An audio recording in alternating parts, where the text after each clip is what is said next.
World top 100% scholarship తో admission పొందాలి అనుకున్న India's top competitive exams IIT NEET IAS design law group 1 government jobs etcetera guidance కావాలి అన్న India and world top universities లో medicine law finance join అవ్వాలన్నా students and parents కి career counselling కావాలన్నా మీ కెరియర్ డెసిషన్ డబుల్ చెక్ చేసుకోవాలి అనుకున్న 25 years experience doctor Satish IRSC గారిని సంప్రదించండి.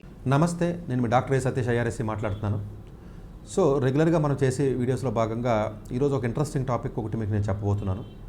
జనరల్గా ఐఐటీస్లో అడ్మిషన్స్ అంటే తెలియదు ఏం కాదు. జేఈ అడ్వాన్స్డ్ ఎవరికైతే ర్యాంక్ వస్తుందో వాళ్ళు మాత్రమే జనరల్గా ఐఐటీలో చదివే అవకాశం అనేది ఉంటుంది. అది చాలా హైలీ కాంపిటేటివ్. దగ్గర 15 లక్షల మంది రాస్తారు. దాంట్లో మళ్ళీ అడ్వాన్స్డ్ క్వాలిఫై 2.5 లక్షలు ఉంటారు రఫ్గా. మళ్ళీ దాంట్లో సెలెక్ట్ అయ్యి 16,000 సీట్లు 17,000 ఉంటాయి. సో ఇదంతా కొంచెం కాంపిటేటివ్ ప్రాసెస్ ఉంటుంది.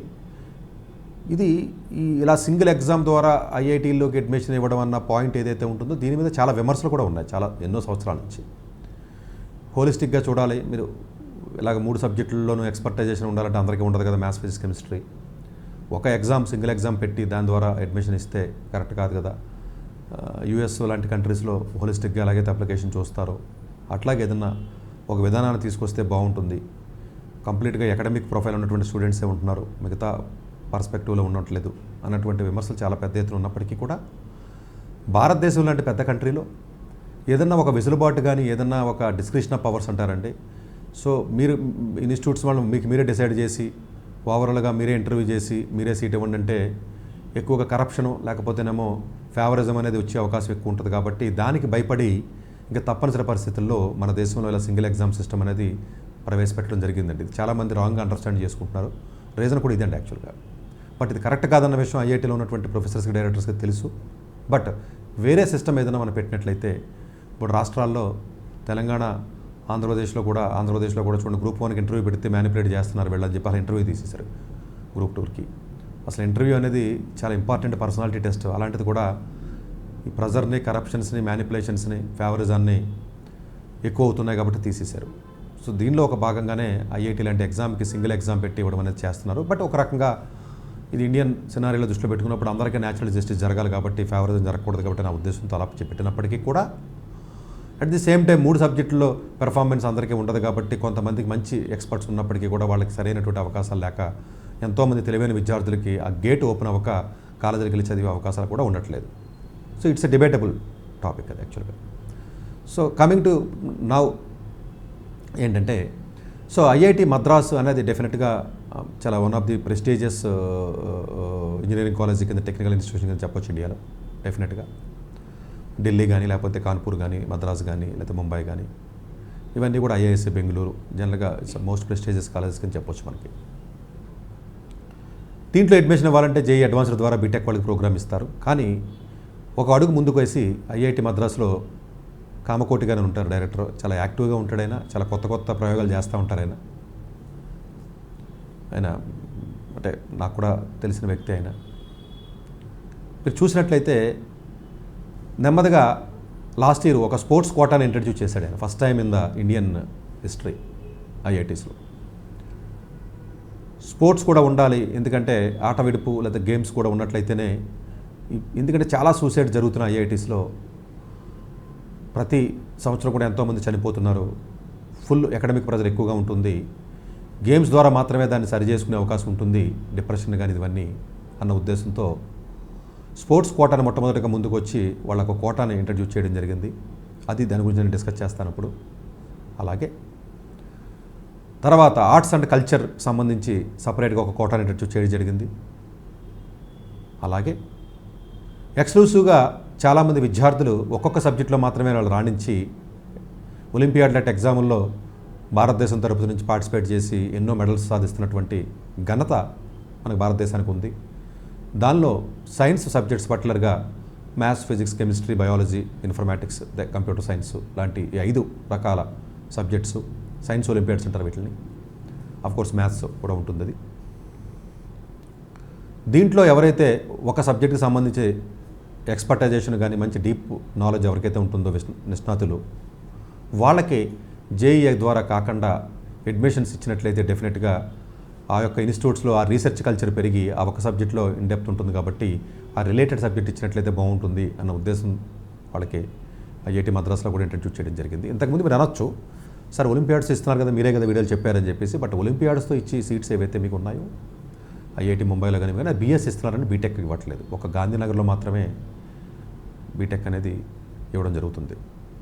కోర్స్ ఇంకా తర్వాత భువనేశ్వర్ వీటిలో కూడా ఒక్కొక్కటి ఇంట్రడ్యూస్ చేసుకుంటూ వెళ్తున్నారు. సపరేట్గా ఎప్పుడైనా వీడియోలో చెప్తాను నేను. త్రిబుల్ హైదరాబాద్లో కూడా బీటెక్ ఇస్తున్నారు, సిఎంఐలో కూడా ఇస్తున్నారు. సిఎంఐలో బీఎస్సీ ఉంటుంది అనుకోండి. సో దీనిలో జనరల్గా స్పోర్ట్స్ కోటాకి ఎలాంటి ఎలిజిబిలిటీ క్రైటీరియా ఉంటుంది, దీని గురించి మనం మాట్లాడుకుందాం. సో దీంట్లోకి మనకు వచ్చినట్లయితే స్పోర్ట్స్ ఎక్సలెన్స్ అడ్మిషన్, ఇది వర్డ్ అండి, వాళ్ళు వాడినటువంటి వర్డ్ మీరు చూసినట్లయితే స్పోర్ట్స్ ఎక్సలెన్స్ అడ్మిషన్ SEA చూసినట్లయితే ఇది ఆ SEA అడ్మిషన్ అనేది ఏదైతే ఉందో సపరేట్ పోర్టల్ ఉంటుందండి. ఇది అడ్మిషన్కి మన సపరేట్ పోర్టల్ అనేది ఉంటుంది. జోసా కౌన్సిలింగ్ ద్వారా దీన్ని మీరు పార్టిసిపేట్ చేయలేరు. అంటే నేను ఈ వీడియోలో స్పోర్ట్స్ చెప్తానంటే ఒలింపియాడ్స్ చెప్తాను, రెండు కూడా ఒకే వీడియోలో కవర్ చేస్తున్నాను, కన్ఫ్యూజ్ అవ్వద్దు. సో ఒక్కొక్క బ్రాంచ్కి 2 సీట్స్ చొప్పున ఇవ్వడం జరుగుతుంది బీటెక్ ప్రోగ్రామ్స్లో. 2 సీట్లు అంటే రఫ్గా దగ్గర 35 సీట్ల వరకు వచ్చే అవకాశం ఉంది. ఇది ఒకటి ఉమెన్స్కి పర్టికులర్గా ఇవ్వడం జరుగుతుంది. ఇది డెఫినెట్గా మంచిదే. అంటే ఇంకొకటి ఎవరైనా రావచ్చు, అది ఓపెన్, అదే న్యూట్రల్ సీట్ అండి. అది మేబీ గర్ల్స్ అయినా రావచ్చు, లేకపోతే బాయ్స్ అయినా కూడా వచ్చే అవకాశం ఉంటుంది. డెఫినెట్గా ఇండియన్ పాస్పోర్ట్ హోల్డర్ అయి ఉండాలి. ఒకవేళ OCA కార్డు కానీ లేకపోతే PIO క్యాండిడేట్స్ ఎవరైతే ఉంటారో 2021కి ముందు ఎవరైతే కార్డు వచ్చిందో వాళ్ళన్న కూడా ఇండియన్ నేషనల్ కింద పరిగణిస్తారు. 2021 తర్వాత కానీ మీకు వచ్చినట్లయితే OCA ఆర్ PIO వాళ్ళని ఇండియన్ నేషనల్ కింద పరిగణించరు. సో ఇది ఓవరాల్గా ఉన్నటువంటి దీంట్లో ఉన్నటువంటి ఇంపార్టెంట్ పాయింట్ ఏంటంటే చాలామందికి రాంగ్ అండర్స్టాండ్ చేసుకుని స్పోర్ట్స్ కోటాలో సీట్లు వస్తున్నాయి కదా, చిన్నపిల్లలు మేము స్పోర్ట్స్కి వెళ్ళి ఆడేస్తామని చెప్పి అంటున్నారు. సీట్స్ తక్కువ ఉంటాయండి, దాన్ని ఎంకరేజ్ చేద్దని నేను చెప్పను. కానీ పుల్లల గోపీచంద్ లాంటి గొప్ప వ్యక్తే చెప్పాడు, ఇది రిచ్ పీపుల్ ఒక సర్వైవల్ కింద బతుదేరు కింద పెట్టుకోలేరు అని చెప్తున్నారు. దానికి చాలా డైమెన్షన్స్ ఉన్నాయి, ఎప్పుడైనా సపరేట్గా చెప్తాను. నేనేమీ విమర్శించట్లేదు. కానీ స్పోర్ట్స్ కోటాలో వెళ్ళాలనుకున్నటువంటి విద్యార్థి కూడా JEE అడ్వాన్స్లో క్వాలిఫై అవ్వాలి, ఇది కండిషన్ అంటే మెయిన్స్ క్వాలిఫై JEE రాయాలి, కామన్ ర్యాంక్ రావాలి, అడ్వాన్స్లో కూడా క్వాలిఫై అవ్వాలి. అప్పుడు మాత్రమే స్పోర్ట్స్ కోటా ద్వారా మీరు IITsలోకి మద్రాసులోకి వెళ్ళే అవకాశం ఉంటుంది. ఈ విషయాన్ని మర్చిపోవద్దు. It's not just only sports medal. అలాగే ఇది క్యాండిడేట్స్ జనరల్గా అప్లై చేయాలి అంటే లాస్ట్ ప్రీవియస్ 4 ఇయర్స్లో మెడల్ సాధించి ఉండాలి. ఒకవేళ మీరు ఏదైనా కారణం చేత గ్యాప్ ఇయర్ తీసుకున్నా, రకరకాల కారణాలు చదువు ఆపినా కూడా 9th, 10th, 11th, 12th అని చెప్పి పొరపాటుతున్నారు చాలామంది. అది కాదు, లాస్ట్ 4 ఇయర్స్ నుంచి మాత్రమే వాళ్ళు చూస్తారు. సో 4 ఇయర్స్లో మీకు మెడల్ వచ్చి తీరాలి, ఒక మెడల్. అది ప్రాబబ్లీ నేషనల్ లెవెల్ అయి ఉండొచ్చు, ఇంటర్నేషనల్ లెవెల్ అయి ఉండొచ్చు. దేనికి ఎంత వెయిటేజ్ అన్నది నేను క్లియర్గా చెప్తానండి మీకు. ఒక్క స్టూడెంట్కి ఒకవేళ JEE అడ్వాన్స్లో ర్యాంక్ వచ్చి స్పోర్ట్స్లో కూడా కోటాలో కూడా మంచి స్కోర్ ఉన్నట్లయితే దానికి సపరేట్గా ర్యాంక్ ఇస్తారండి. స్పోర్ట్స్ ర్యాంక్ లిస్ట్ SRL అంటారండి. దానికి మళ్ళీ ఒక ర్యాంకింగ్ ఇస్తారు IIT మద్రాస్ వాళ్ళు.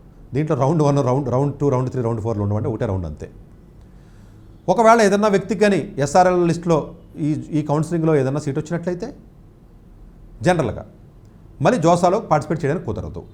ఒకవేళ రాకపోతే జోసాలో పార్టిసిపేట్ చేయొచ్చు. ఒకే స్టూడెంట్ 2 కౌన్సిలింగ్లో పార్టిసిపేట్ చేయొచ్చు, ఇబ్బంది ఏమీ లేదు. అట్లాగే పాయింట్ సిస్టమ్ మీరు చూసుకున్నట్లయితే నేషనల్ లెవెల్లో కానీ పాయింట్స్ చూసుకోవాలి అనుకున్నట్లయితే గోల్డ్ మెడల్ అయితే 35 పాయింట్లు, సిల్వర్ అయితే 25, బ్రాంజ్ అయితే 15, పార్టిసిపేషన్ 0. ఇది నేషనల్ లెవెల్. మీరు అనొచ్చు, సార్ గోల్డ్ ఎలాంటి గేమ్ పార్టిసిపేట్ చేసినా కూడా 35 ఇస్తారా గోల్డ్ మెడల్ వస్తే? లేకపోతే సార్ నేషనల్ లెవెల్ అంటే చాలా రకాలు ఉంటాయి కదా, అన్ని రకాల నేషనల్ లెవెల్ అంటే ఒకే ఈక్వల్ ఇంపార్టెన్స్ ఉంటుందా అంటే కాదు, అది చెప్తా. అలాగే ఇంటర్నేషనల్లో ఎవరికైతే గోల్డ్ మెడల్ వస్తుందో 100 హైయెస్ట్ స్కోర్ అంటది, సిల్వర్ 90, బ్రాంజ్ 80, పార్టిసిపేషన్ 50. పార్టిసిపేషన్ బాగా అండర్స్టాండ్ చేసుకోండి అమ్మా. నేషనల్ లెవెల్లో గోల్డ్ మెడల్ వస్తే 35 మార్కులే. బట్ నేషనల్ లెవెల్లో గోల్డ్ మెడల్ వచ్చిన తర్వాత ఇంటర్నేషనల్ పార్టిసిపేషన్ చేసి ఓడిపోయిన పర్వాలేదు, అప్పుడు 50 మార్కులు వేస్తారు. మీరు అనొచ్చు, సార్ 2 గేమ్స్ వచ్చినాయి కదా, మరి ఒక దాంట్లో నేషనల్లో పార్టిసిపేట్ చేశాను, ఒక గేమ్లో ఇంటర్నేషనల్లో పార్టిసిపేట్ చేశాను, మరి నాకు 2 కూడా కలుపుతారా అని అడిగారు అనుకోండి. కలుపుతారు, ఒక ఫార్ములా ఇచ్చారు, కలుపుతారు. ఈ స్పోర్ట్స్ ర్యాంక్ లిస్ట్లోకి ఆటోమేటిక్గా మీకు వస్తుందండి సేమ్ నెంబర్ ఆఫ్ పాయింట్స్ అనేది. ఒకవేళ కలిపిన తర్వాత మార్కులు సమానంగా వస్తే ఏంటి, ఎవరికైతే ఇంటర్నేషనల్ స్కోర్లో ఎక్కువ ఉంటుందో వాళ్ళకి ఫస్ట్ ప్రయారిటీ ఇవ్వడం జరుగుతుంది. అట్లాగే జనరల్గా మళ్ళీ అనొచ్చు సార్ టీం కింద పార్టిసిపేట్ చేస్తారు కదా, సింగిల్గా పార్టిసిపేట్ చేస్తారు కదా ఏంటని, టోర్నమెంట్స్ కానీ కాదు. మీరు ఇండివిజువల్ పార్టిసిపేట్ చేసినా, టీమ్ ఈవెంట్స్లో పార్టిసిపేట్ చేసినా, సో ఆల్మోస్ట్ టోర్నమెంట్స్ అనుకోండి. 58 ఫెడరేషన్స్ ఉన్నాయి మనకి, recognised by the ministry of the youth affairs and sports MYAS and government of India. ఈ 58 ఫెడరేషన్స్ ద్వారా రికగ్నైజ్ అయినటువంటి ఏవైతే ఉంటాయో టోర్నమెంట్స్ కానీ, టీమ్ ఈవెంట్స్ అవనండి, ఇండివిజువల్ అన్నీ సమానంగానే చూస్తారు. టీమ్ కాబట్టి లేదా ఇండివిజువల్ కాబట్టి ఎక్కువ తక్కువ అనేది ఉండదు. అలాగే మీకు చెప్పాను నేను, ఒక గేమ్ ఫర్ ఎగ్జాంపుల్ ఇంటర్నేషనల్లో పార్టిసిపేట్ చేశాడు, గోల్డ్ మెడల్ వచ్చింది, బట్ అది 100 పాయింట్స్ చెప్పాను కదా, 100కి 100 ఇవ్వరు, దానికి కరెక్షన్ ఉంటుందండి. ఆ కరెక్షన్ ఎలాంటి ఇంటర్నేషనల్ ఈవెంట్లో పాల్గొన్నాడు అన్న దాన్ని బట్టి మళ్ళీ దానికి ఫ్యాక్టర్స్ పెట్టి మల్టిప్లై చేస్తారు. అది చెప్తానండి, జాతగా అర్థం చేసుకోండి. కొంచెం కన్ఫ్యూజింగ్గా ఉంటుంది, బట్ స్లోగా వినండి. ఎట్లా ఉంటుందంటేనంటే, ఫర్ ఎగ్జాంపుల్ మీరు కానీ ఇంటర్నేషనల్ లెవెల్లో పార్టిసిపేట్ చేస్తే రూల్ ఏంటంటే మినిమం 6 కంట్రీస్ పార్టిసిపేట్ చేస్తేనే దాని ఇంటర్నేషనల్ కింద స్పోర్ట్స్ కింద కన్సిడరేషన్ చేస్తారు, లేదా కన్సిడరేషన్ చెయ్యరు. అలాగే నేషనల్ లెవెల్లో ఏదైనా మీరు స్పోర్ట్స్లో కానీ మీకు ఏదైనా మెడల్ వచ్చినట్లయితే ఆ నేషనల్ లెవెల్లో ఏ స్పోర్ట్స్లో అయితే మీరు ఆడతారో ఆ ఆడినటువంటి స్పోర్ట్స్లో మినిమం భారతదేశంలో ఉన్నటువంటి స్టేట్స్లో 50% ఆఫ్ ది స్టేట్స్ పార్టిసిపేట్ చేసి తీరాలి. అది స్పోర్ట్స్ అవనండి, గేమ్ అవనండి. 50% కంటే తక్కువ రాష్ట్రాలు కానీ పార్టిసిపేట్ చేసినట్లయితే దాన్ని తీసుకోరు నేషనల్ మెడల్ కింద. ఇంటర్నేషనల్లో 6 కంట్రీస్ మినిమం పార్టిసిపేట్ చేయాలి. అలాగే మీకు నేను చెప్పినట్టుగా ఇంటర్నేషనల్ మెడల్కి ఫర్ ఎగ్జాంపుల్ 100 వచ్చినాయి మార్కులు, నేనే చెప్పా గోల్డ్ మెడల్ వస్తే 100 వస్తాయని, కానీ కాదు. ఇంటర్నేషనల్లో మళ్ళీ కేటగిరీస్ క్లియర్గా డిఫైన్ చేయడం జరిగిందండి. అందరికీ తెలిసిన విధంగా టాప్ మోస్ట్ వరల్డ్ ఛాంపియన్షిప్ అంటారు. వరల్డ్ ఛాంపియన్షిప్లో కానీ పోటీ చేసినట్లయితే వెయిటేజ్ ఫ్యాక్టర్ 1 అంటే 100/1. అంటే నేను గోల్డ్కి ఎగ్జాంపుల్ చెప్తున్నాను, మీకు మిగతా సిల్వర్ 80 ఇదంతా సపరేట్. దేనికైతే దాని ఫ్యాక్టర్. ఒలింపిక్స్లో పార్టిసిపేట్ చేస్తే 0.95 multiply by that medal, gold అయితే 100 అట్లా ఇప్పుడు నేను చెప్పినట్టుగా. కామన్వెల్త్ ఛాంపియన్షిప్ 0.9తో ఆ స్కోర్ని మల్టిప్లై చేయాలండి. ఫర్ ఎగ్జాంపుల్ ఇంటర్నేషనల్లో మీకు గోల్డ్ మెడల్ వచ్చింది, గోల్డ్ మెడల్కి ఎంత స్కోర్ 100 అని నేనే చెప్పా. ఈ 100 మల్టిప్లై బై కామన్వెల్త్ ద్వారా వచ్చింది అనుకోండి మీకు gold medal into 0.9. Asian games, ఎవరైతే ఏషియన్ గేమ్స్లో పార్టిసిపేట్ చేస్తారో వాళ్ళకు వచ్చినటువంటి మెడల్ ప్రకారం ఉన్నటువంటి ఏదైతే స్కోర్ ఉంటుందో ఇంటర్నేషనల్లో, అది 100, 80 వాట్ ఎవర్ ఇట్ ఈస్, 50 ఏదైతే ఉంటుందో దానికి 0.85తో మల్టిప్లై చేయాలి. అంటే దాని అర్థం ఏంటంటే వరల్డ్ ఛాంపియన్షిప్లో పోటీ చేసినోడును ఏషియన్ గేమ్స్లో పోటీ చేసినోడు ఒకటే కాదు, మెడల్కి ఒకటే వాల్యూ కాదు అన్న విషయాన్ని వాళ్ళు క్లియర్గా డివైడ్ చేస్తున్నారు. చాలా మంచి పరిణామం, ఇది కరెక్ట్ ప్రొసీజర్ అంటే. లేకపోతే వరల్డ్ యూనివర్సిటీ ఉంది ఫర్ ఎగ్జాంపుల్, అది 0.8. వరల్డ్ యూనివర్సిటీలో చేసినోడును వరల్డ్ ఛాంపియన్షిప్లో చేసినోడు ఒకటి కాదు. వరల్డ్ యూనివర్సిటీ అయితే 0.8, 80% వాల్యూ మాత్రమే ఉంటుంది కంపేర్ టు వరల్డ్ ఛాంపియన్లో కంపేర్ చేస్తే దాంతో కంపేర్ చేస్తే.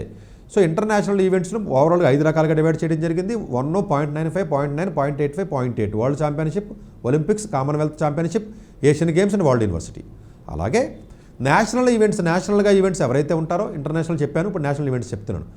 SAF గేమ్స్ అయితే 1 వెయిటేజ్, అన్నిటికంటే ఎక్కువ తెలిసింది అందరికీ అది. సీనియర్ నేషనల్ అయితే 0.95, federation cup 0.9, all India inter university 0.85, Khelo India university games 0.8, Khelo India youth games 0.75, Khelo India school games 0.7, అది youth games 0.75, school games 0.7, junior or youth or sub junior national 0.65, all India school games SGFI 0.6. 9 రకాల divisions కింద చేయడం జరిగింది. మీరు national లెవెల్లో participate చేసినప్పుడు ఎలాంటి sport game మీరు పార్టిసిపేట్ చేశారో ఆర్గనైజేషన్, అది ఎలాంటి ఆర్గనైజేషన్ తరపు నుంచి మీరు చేసే ఫెడరేషన్ కప్ ఫర్ ఎగ్జాంపుల్, అంటే మీకు వచ్చినటువంటి స్కోర్ ఏదైతే 35 చెప్పాను కదా, మీకు గోల్డ్ వస్తే 35 వస్తాను ఇలా డివైడ్, దానికి ఫ్యాక్టర్తో మల్టిప్లై చేస్తారు 0.9, 0.85 అట్లాగా. ఒకవేళ ఒకే వ్యక్తి ఒక నేషనల్ గేమ్లోను ఒక ఇంటర్నేషనల్ గేమ్లోను కానీ పార్టిసిపేట్ చేసినట్లయితే రెండు కూడా కలుపుతారు. ఫర్ ఎగ్జాంపుల్ ఉదాహరణకి ఇంటర్నేషనల్లో 100 వచ్చింది, 100లో స్కోరు, దాని 0.9తో సంథింగ్ వాళ్ళు పెట్టినటువంటి దాంతో 0.9తో మల్టిప్లై చేస్తే ఫ్యాక్టర్ 90 స్కోర్ వచ్చింది. నేషనల్లో దాంట్లో పార్టిసిపేట్ చేశారు, దాంట్లో కూడా 35 స్కోర్ వచ్చింది. ఏదో 0.7 అనుకుందాం, ఏదో ఫర్ ఎగ్జాంపుల్ ఏదో అనుకుందాం, ఫెడరేషన్ కప్ అనుకుందాం, 0.9తో మల్టిప్లై చేశారు ఆ స్కోర్. ఈ 2 స్కోర్ని కలిపేస్తారు, కలిపేసి ర్యాంకులో వేస్తారు. అది క్లియర్. ఇంటర్నేషనల్ స్కోర్స్ వేరు, ఫ్యాక్టర్స్ వేరు, నేషనల్ ఫెడరేషన్ ఏ తరపు నుంచి ఆడారు అన్నది వేరు, ఫ్యాక్టర్స్ వేరు. 2 వస్తే 2 కలుపుతారు. ఇద్దరు స్టూడెంట్స్ సేమ్ స్కోర్ వచ్చినట్లయితే ఇంటర్నేషనల్ స్కోర్ ఎవరికైతే ఎక్కువ వచ్చిందో వాడికి ఫస్ట్ ర్యాంక్ ఇస్తారు. ఇది నేషనల్ ఇంటర్నేషనల్ ఈవెంట్కి సంబంధించిన ర్యాంకింగ్ ఫ్యాక్టర్. మీరు అనొచ్చు సార్ ఎలాంటి గేమ్స్ ఇస్తారు అంటే, దీనికి చాలా ఇంట్రెస్టింగ్గా వాళ్ళు డిఫైన్ చేశారు. మేము ఏదైతే స్పోర్ట్స్ కోటా ద్వారా కౌన్సిలింగ్ చేసి IIT మద్రాస్ వాళ్ళు సీట్ ఇస్తున్నామో ఒకవేళ మిగతా ఐఐటి వాళ్ళు ఎవరైనా స్పోర్ట్స్ కోటా ద్వారా సీట్ ఇవ్వాలి అనుకున్నట్లయితే మా పోర్టల్ వాడుకోవచ్చు అని చెప్పారు వాళ్ళు. సేమ్ పోర్టల్లో చేయొచ్చు. ఫ్యూచర్లో మిగతా ఐఐటీలు వస్తాయి, వచ్చే అవకాశాలు ఎక్కువగా ఉన్నాయి. ఇంకొక ఇంపార్టెంట్ పాయింట్ ఏం చెప్తున్నారంటే ఐఐటి మద్రాసులో ఎలాంటి స్పోర్ట్స్ ఫెసిలిటీస్ ఉన్నాయో అలాంటి స్పోర్ట్స్ ఫెసిలిటీస్ ఆడినటువంటి వ్యక్తి, అలాంటి స్పోర్ట్స్లోనే మెడల్ వచ్చినటువంటి వ్యక్తికి మాత్రమే మేము సీట్ ఇస్తామని చెప్తున్నారు. అంటే దాని అర్థం ఏంటంటే మీరు ఎలాంటి స్పోర్ట్స్లో ఆడిన అప్పటికీ కూడా ఆ స్పోర్ట్ మా దగ్గర గేమ్ కానీ మా దగ్గర ఉన్నట్లయితే మీరు మా కాలేజీలో జాయిన్ అయిన తర్వాత ఆ స్పోర్ట్స్ని మీరు కంటిన్యూ చేయొచ్చు. అది డెఫినెట్గా వరల్డ్ ఛాంపియన్స్ని మా ద్వారా ఐఐటి మద్రాస్ ద్వారా మేము అందించడానికి అవకాశం ఉంటుంది. కాబట్టి ఒకవేళ మా దగ్గర కానీ అలాంటి లేకపోతే మేము ఆ స్పోర్ట్స్ని కన్సిడరేషన్ చెయ్యము అని చెప్తున్నారు క్లియర్గా. ఇవి యాజ్ ఆన్ డేట్ ఉన్నటువంటి స్పోర్ట్స్ అండ్ గేమ్స్ లిస్ట్ వాళ్ళు ఇవ్వడం జరిగింది. అందులో మీరు ఉంటేనే మీకు ఇస్తారు తప్ప అందులో లేని గేమ్ ఏదో ఆడి స్పోర్ట్స్ ఏదో ఆడితే మాత్రం ఇవ్వరు. ఇందులో ఏ గేమ్ మళ్ళీ గేమ్లకి ఏమన్నా తక్కువ ఎక్కువ ఉంటుందని మీరు అనుకుంటారో అది ఉండదు. అన్ని గేమ్లు సమానమే. మీరు ఎలాంటి ఆర్గనైజేషన్ ద్వారా వెళ్ళి నేషనల్ లెవెల్కి వాడారు, ఎలాంటి ఆర్గనైజేషన్ ద్వారా వెళ్ళి ఇంటర్నేషనల్కి పార్టిసిపేట్ చేశారు, గేమ్ విన్ అయ్యారన్న దాన్ని బట్టి ఆధారపడి ఉంటుంది తప్ప టైప్ ఆఫ్ గేమ్ బట్టి ఆధారపడి ఉండదు. ఐఐటి మద్రాసులో sports complex, excellent new sports complex చాలా తొందరలోనే అందుబాటులోకి వస్తుంది. ఇవి 13 రకాల inter sports games, IIT inter sports games మీకు తెలిసిందే కదా. ప్రతి ఐఐటి టెక్ ఫెస్ట్లో లేకపోతే ఏమో స్పోర్ట్స్ ఉంటాయి కాబట్టి ఇంటర్ ఐఐటి స్పోర్ట్స్ గేమ్స్లో చూస్తే aquatics, athletics, chess, cricket, badminton, basketball, football, hockey, squash, table tennis, lawn tennis, volleyball, weight lifting. డెఫినెట్గా ఇలాంటి ఎవరన్నా ఈ 13 ఆటలో ఉన్నట్లయితే మీరు నేషనల్ కానీ ఇంటర్నేషనల్ ట్రై చేసినట్లయితే మనం అప్లై చేసుకోవచ్చు. ఒక్కొక్క కాలేజీకి ఒక్కొక్క బ్రాంచ్కి 2 సీట్లు చొప్పున ఉన్నాయి, అన్ని బీటెక్లకి అన్నింటికి కూడా. అట్లాగే స్పోర్ట్స్ ఎక్సలెన్స్ అడ్మిషన్ అంటారండి, ఎస్సీఏ. మీరు గూగుల్ చేసినట్లయితే సరిపోతుంది. వరల్డ్ రెనోవేటెడ్ స్పోర్ట్స్ పర్సన్స్ని మేము అందివ్వాలనే ఉద్దేశంతో ముందుకు వచ్చారు. చాలా మంచిది. డెఫినెట్గా కామకోటి గారు ఇలాంటి వాటిలో ముందే ఉంటారు. ఐఐటి హైదరాబాద్ ఒకటి, ఐఐటి మద్రాస్ ఒకటి కొత్త ఇవ్వడంలో ముందు ఉంటారు వీళ్ళిద్దరూ. అలాగే ఒలింపియాడ్స్కి సంబంధించి సీట్స్ ఎలా ఉంటాయి? స్పోర్ట్స్ కోటాలోకి వెళ్ళాలంటే జేఈ అడ్వాన్స్లో క్వాలిఫై అవ్వాలి. రిజర్వేషన్ అయితే రిజర్వేషన్ కేటగిరీ ర్యాంక్ రావాలి, ఓపెన్ అయితే ఓపీసీఆర్ఎల్ ర్యాంక్ రావాలి. ఒలింపియాడ్స్కి అసలు జేఈ అడ్వాన్స్ ర్యాంక్ రావక్కర్లేదు. ఇది మేజర్ డిఫరెన్స్. స్కోప్ ర్యాంక్ అంటారండి, science olympiad excellence rank, SCOPE rank. అక్కడ వేరే ర్యాంక్ చెప్పానండి, SRL rank, sports rank list. ఇది ఒలింపియాడ్స్. అంటే 2 వీడియోస్ సపరేట్గా చేయాలి, ఎందుకని చెప్పి నేను దీంట్లో కలిపి చెప్పేస్తున్నాను. Scope rank SCOPE scope rank అంటే సైన్స్ మాత్రమే తీసుకుంటారు, ఎందుకంటే టెక్నాలజికల్ యూనివర్సిటీస్ కాబట్టి physics, chemistry, mathematics, informatics and biology. ఇది సైన్స్ ఒలింపియాడ్ ఎక్సలెన్స్ ఉంటుంది. దాని ప్రకారం తీసినటువంటి ర్యాంక్ ఏదైతే ఉంటుంది ఇది జూన్ 3, 2025 మనకి లాంచ్ అవుతుంది. అఫీషియల్గా నోటిఫికేషన్ గుర్తుపెట్టుకోండి, జూన్ 3, 2025. అప్పటికి ఒలింపియాడ్స్ అన్ని క్యాంప్స్ అయిపోతాయి కాబట్టి. ఇంకా క్యాంప్స్ ఇంకా రాలేదు కదండి, ఇప్పుడే కదా రిజల్ట్ వచ్చి క్యాంపులకు వెళ్తున్నారు. ఇప్పుడు మార్చిలో, ఏప్రిల్లో వెళ్తారండి క్యాంప్స్కి. మేలో ఒలింపియాడ్స్ వచ్చిన వాళ్ళు ఎవరైతే ఉన్నారు, చాలామంది స్టూడెంట్స్ వచ్చిన మనకు తెలిసిన వాళ్ళు అందరూ చక్కగా క్యాంప్కి వెళ్తున్నారు. బట్ ఈ corporate institutes, JEE advanced prepare అయ్యే స్టూడెంట్స్, మెరిట్ స్టూడెంట్స్ నా క్యాంప్కి పంపించట్లేదు అసలు 12థలో. సరే సపరేట్గా ఎప్పుడైనా చెప్దామనండి, పక్కన పెట్టండి. ఒకటి అట్లాగే స్పోర్ట్స్ ఎక్సలెన్స్ చెప్పాము. ఫైన్ ఆర్ట్స్ అండ్ కల్చర్ తర్వాత ఎప్పుడైనా అదొకటి ఉంది, అదొక 3 ఉంది, సపరేట్గా చెప్తానండి అది. అట్లాగే ఇది ఒకటి మన ఒలింపియాడ్. ఏరోస్పేస్ ఇంజనీరింగ్లో 4 years బీటెక్కి 2 సీట్లు ఒలింపియాడ్ ద్వారా. అంటే ఏరోస్పేస్ ఇంజనీరింగ్ 5 years బీటెక్ కూడా ఉంది చూసారా. 4 years బీటెక్కి 2 సీట్లు ఇచ్చాడు, 5 years బీటెక్కి 2 సీట్లు ఇచ్చాడు, 4 సీట్లు ఇచ్చాడు ఇంకా ఏరోస్పేస్కి. బయోటెక్నాలజీలో బయాలజికల్ ఇంజనీరింగ్కి 2 సీట్లు ఉన్నాయి, బయాలజికల్ సైన్స్ 2 సీట్లు ఉన్నాయి. ఐఐటి మద్రాస్లో చాలామంది తెలిసిందే, బయాలజికల్ ఇంజనీరింగ్ వేరు, బయాలజికల్ సైన్స్ వేరు. అది బిఎస్, ఇది బీటెక్. కొత్తగా లాంచ్ చేశారు ఈ బయాలజికల్ సైన్స్. అందుకని బయాలజీ స్టూడెంట్స్ బయాలజికల్ సైన్స్ అంటే నీట్లు స్కోర్లతోనో బైపీసీ వాళ్ళు తీసుకోరాళ్ళు, వాళ్ళు ఓన్లీ ఎంపీసీ వాళ్ళు తీసుకుంటారు. 2 సీట్లు అంటే బయోటెక్నాలజీ డిపార్ట్మెంట్కి 4 సీట్లు. అంటే కెమికల్ ఇంజనీరింగ్ బీటెక్ 2 సీట్లు, సివిల్ ఇంజనీరింగ్ బీటెక్ 2 సీట్లు, కంప్యూటర్ సైన్స్ 2 సీట్లు. కొత్తగా ఐఐటి మద్రాస్లో చెప్పాము ఆల్రెడీ మనం, ఆర్టిఫిషియల్ ఇంటెలిజెన్స్ డేటా సైన్స్ అని. ఆ 4 years బీటెక్ కొత్తగా ఏదైతే లాంచ్ చేశారో లాస్ట్ ఇయర్, దానికి 2 సీట్లు. ఎలక్ట్రికల్ ఇంజనీరింగ్ 2 సీట్లు.